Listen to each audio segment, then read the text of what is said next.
40 साल पहले जब मैंने काम शुरू किया था तब 10 रुपये दिहाड़ होती थी, लेबर का काम करते थे, तो वो 10 रुपये का भी पैसा हमने यहीं लगाया और जो 300 वाली दिहाड़ या 500 जब कमाया वो भी यहाँ लगाया।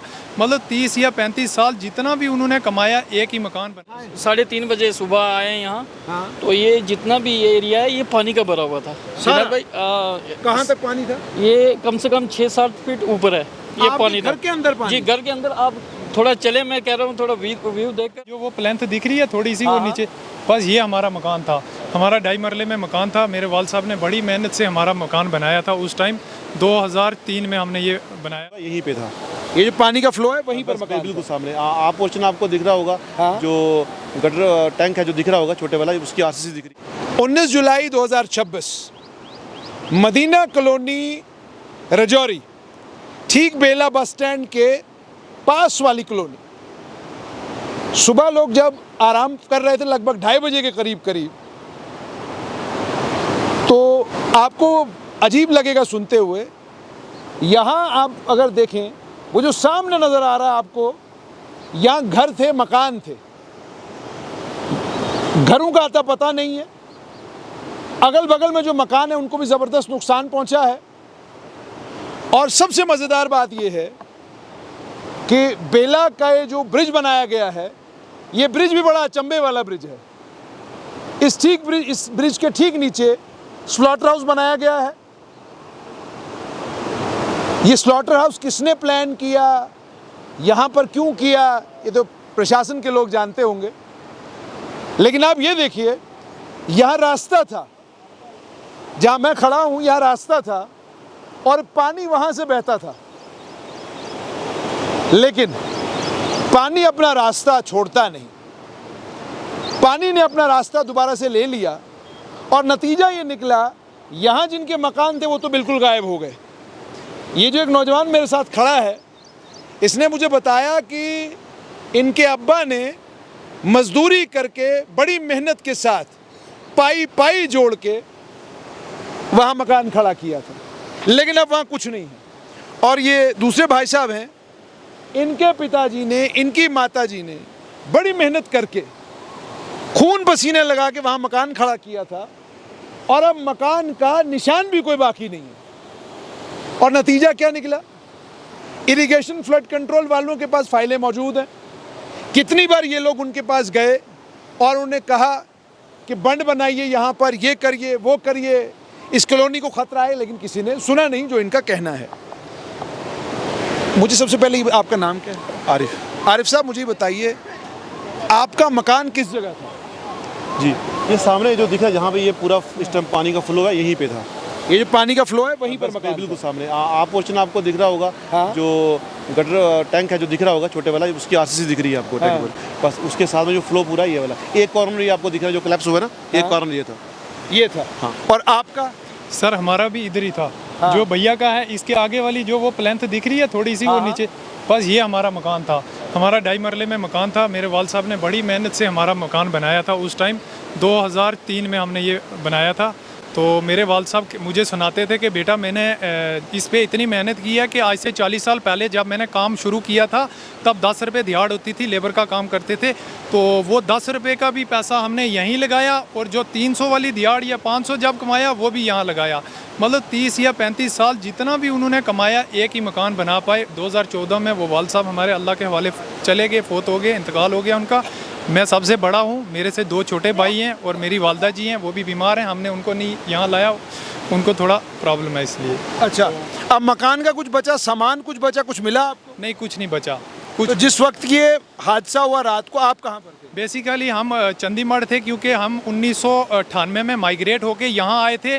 तो वहाँ उसी टाइम परेशानी दिक्कत में ऐसी वैसी जगह हमने ले ली, क्योंकि हम वहाँ से यहाँ आ गए थे। तो मैं रात को चंडीगढ़ था, हमारा गांव वहाँ पे है, तो हम सीजनल यहाँ पे आ जाते हैं विंटर में। तो ये हमारा विंटर का घर था, तो ये अब नहीं रहा इधर। मुकम्मल तौर पे तबाह हुआ? हाँ जी, मुकम्मल तबाह हो। तो अंदर क्या क्या सामान पड़ा हुआ था? कुछ अंदर हमारे पास रूम था, एक हमने रेंट पे लगाया हुआ था, एक रेंट वाले जो वो अभी पंजाब वाली साइड के हैं वो वहीं थे। एक रूम में उनका सामान था, एक रूम में हमारा सामान था, तो सारा ख़त्म हो गया। सारा ख़त्म हो गया। मुझे बताइएगा, जो आपके वालिद साहब ने मकान बनाया था, आपने बताया 6 कमरे का मकान था, सामान था उसके अंदर, रिहाइश आपकी यही थी? हमारा परमानेंटली रिहाइश यही है। हमारा पीछे भी कोई घर मकान वगैरह नहीं हमारे से थोड़ा सा आगे आइए। हाँ, पीछे भी हमारा कोई घर मकान नहीं है। तो हम 3 भाई हैं, तो दोनों भाइयों के जो हिस्से में था ये मकान था हमारा। तो 4 कमरे थे जिसमें 2-2 कमरे करके हम रहते थे। अच्छा, 2 किचन थे, 2 किचन। हाँ जी, हाँ जी।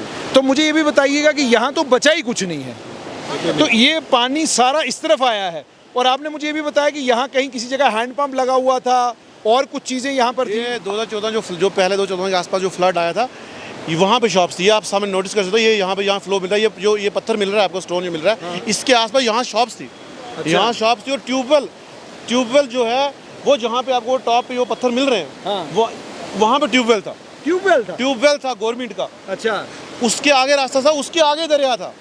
अच्छा, और ये पूरा जो सिस्टम बना इस पुल की वजह से सारा दरिया जो इधर कन्वर्ट हो गया। जब वो फ्लड आया, वो ट्यूबवेल को लेके गया, ये दुकानें लेके गया, और ये आज की डेट में ये जो आपको पानी का फ्लो ये सामने मिल रहा है, ये सामने जो बीच में यहाँ तक तो रास्ता था, इसके आगे दरिया था। तो आज ये भी जो जगह ले गया, और सीधा अच्छा, ये जो रास्ता सारा लेकर गया, रास्ता भी लेके गया और सीधा हमारा मकान भी लेके गया। सबसे बड़ी बात ये हो गई कि अल्लाह के करम से मेरे मम्मी पापा दोनों घर पे थे। मेरा बच्चा बीमार था, मैं जम्मू था, छोटा भाई भी जम्मू था। तो उनको पता नहीं कैसे हुआ, कैसे पापा फ़ोन नहीं उठा पाए, तो वो निकले बाहर। तो पानी जो देखा उन्होंने, तो वो मतलब ये होता था मुकद्दर, जिसे रब ने बचाना तो किसी बहाने से बचाना होता है। तो वो वहाँ किसी बहाने से बाहर निकले, समझो। ताया जी ने बुलाया कि इधर आ जाओ, रुकेगा, अगर पानी कम होगा तो आप वापस चले जाना। पहले भी आता था, पानी कम होता था। तो वो निकले बाहर और वापस जैसे पुली उन्होंने क्रॉस की और पीछे जाते पूरा पानी घुस गया अंदर। वो जो 5 मिनट का समय था, उसी समय में ही सारा कुछ हो गया। और अगर 5 मिनट मेरे बाबा अंदर रुकते तो वो आज और मकान को ना देख रहे होते, अब उनको देख रहे होते कहीं ना कहीं। आपने क्या शासन प्रशासन के लोगों को कभी गुजारिश की कि जी हमारा घर तो दरिया के पास है, आप थोड़ा यहाँ पर एम्बैंकमेंट बनवाइए, कंक्रीट बनवाइए, कोई गुजारिश की? देखिए, मैं पर्सनली कहीं नहीं गया हूँ, क्योंकि मैं प्राइवेट जॉब करता हूँ, 10,000 रुपये की जॉब करता हूँ, तो मैं कहीं तो जा सकता नहीं था। मेरे वालिद साहब बार हर जगह पे गए हैं, पूरे जो मोहल्ले वाले हैं इनके साइन करा के एप्लीकेशन दे के, इरिगेशन के पास, सबके पास। आपको पहले भी पापा ने बताया होगा, जिस डिपार्टमेंट का नाम बोले कि मैं भी कहीं नहीं जानता हूँ, वो डिपार्टमेंट के नाम जानते हैं, जिस के पास वो गए। इवन के सेक्रेटरी तक वो गए हैं कि वो फाइलें रखी गई हैं, कुछ नहीं हुआ। लास्ट 6 महीने 8 महीने पहले जो अपने MLA साहब के पास दोबारा से गए थे, 3-4 चक्कर लगाए, बोलते पहला पैसा खत्म हो गया, दोबारा पैसा आएगा। तो अभी उन्होंने दोबारा से फंड रखा था, अब फंड रखने का तो कोई फ़ायदा नहीं हुआ। जो DPR बनी उसका कोई फ़ायदा हुआ नहीं। तो बाकी जो मकान है उनकी क्या हालत है? जो जितने भी मकान जो बचे हुए दिख रहे हैं आपको, सारे 10 फुट 15 फुट पानी से भरे हुए थे। और ये सामने जो आपका मकान दिख रहा है, ये भी पूरा 10 फुट से भरा हुआ था। और इवन ये आपका मकान है जी? तो मुझे ये बताइएगा कहाँ तक पानी था? सर हम ये मकान थोड़ा इस तरफ दिखाएं। 3:30 बजे सुबह आए यहाँ। हाँ। तो ये जितना भी ये एरिया है ये पानी का भरा हुआ था। सारा? भाई कहाँ तक पानी था? ये कम से कम 6-7 फीट ऊपर है ये पानी था। घर के अंदर पानी? जी, घर के अंदर। आप थोड़ा चले, मैं कह रहा हूँ थोड़ा व्यू देखकर, तो फिर न्यूज़ डालें तो बहुत अच्छा रहेगा। नहीं, चलिए आपसे बात हो रही, अंदर भी देखेंगे। अगर आप जम्मू से आए तो पहले तो मैं शुक्रिया अदा करता हूँ आपका बहुत बहुत। तो ये जितना भी ये एरिया है, ये जितना भी पूरा भरा हुआ था पानी के साथ। 2 बच्चे थे हमारे, वो यहाँ पढ़ते थे। वो रात को उन्होंने मुझे 3:30 बजे लगभग फ़ोन किया, मैं धराल में था। तो उन्होंने फ़ोन किया कि पानी मामू जी भर गया, तो आप किसी तरीके से हमारी जान बचाओ। तो जब हम वहाँ से निकले, रास्ते में काफ़ी कठिनाई देखना पड़ी, क्योंकि नाले वगैरह पानी के बहाव बहुत तेज़ था। तो साफ़ करते हम यहाँ तक राजौरी में पहुँचे। फिर हमने फ़ोन भी किया, ऐसा नहीं है, हमें हेल्प मिली। यहाँ NDRF की तो टीम थी, और पुलिस थी, और यहाँ आए, लेकिन इतना बहाव था कि पानी बहुत ऊपर था। नुकसान जो होना था वो हो गया। एक चीज़ भी नहीं हमारी बची है, कुछ भी नहीं? कुछ भी नहीं बचा है। खाने पीने का सामान, बिस्तर, कंबल, जो कालीन वगैरह कुछ जो कुछ था, सब ख़त्म हो गया हमारा। तो आप देख, कितने साल हुए आपको मकान बनाए हुए? यहाँ लगभग हो गए 5-6 सालों में बना हुआ यह मकान हो गया। 5-6 साल। तो ये आप तक पहुँचाने का मकसद असल में ये कि जब सरकारी बाबुओं के पास ये आम लोग जाते हैं और अपनी फरियाद सुनाते हैं, वो जितना वक्त कागज़ काले करने में लगाते हैं, प्रपोज़ल बनाने में, प्लान बनाने में लगाते हैं, उतने वक्त के अंदर अंदर इनके मकानों का अता पता नहीं मिलता। क्योंकि पानी, बाढ़ का पानी इंतज़ार नहीं करता सरकार का कि सरकार कब होश में आएगी। अब यहाँ बाढ़ का पानी, जाहिर सी बात है, अब बता रहे हैं बादल फटा है, लेकिन एक बात बिल्कुल सच्ची है कि पानी अपना रास्ता तलाश करता है।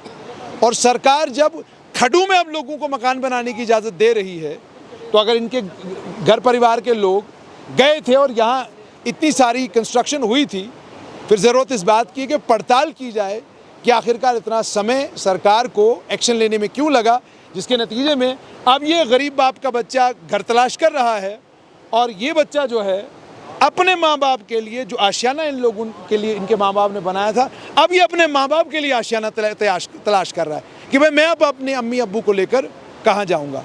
राजौरी से बिल्कुल उसी जगह से, मदीना कॉलोनी से मैं ये आप तक जो तमाम दलाइल पहुँचाए हैं, ज़रूरत इस बात की है कि इसका नोटिस मुख्यमंत्री और उपराज्यपाल दोनों लें।